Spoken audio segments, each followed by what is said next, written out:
World environment day. आज जैसे आप सब जानते हैं 5 जून को हमारा वर्ल्ड एनवायरनमेंट डे होता है।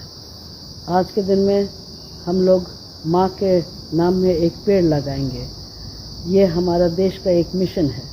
पर इससे पहले मैं आप लोग को ये बोलना चाहती हूँ, मेरे देशवासी लोग, आज हिंदुस्तान में बहुत तेज़ी तरह से हमारा पेड़ और जंगल ख़त्म हो रहा है। आज जब वो नहीं रहेंगे तो हम भी नहीं रहेंगे।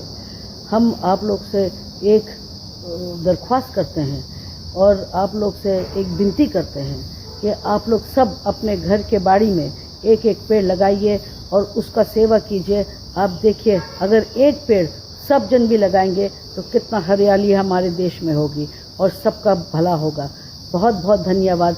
आप लोग आज सब एक पेड़ लगाइए, आज माँ के नाम में भी, और जिससे भी आप प्यार करते हैं एक हमारे नाम में भी लगा लीजिएगा। बहुत बहुत happy environment day. Wish you all the very best for world environment day.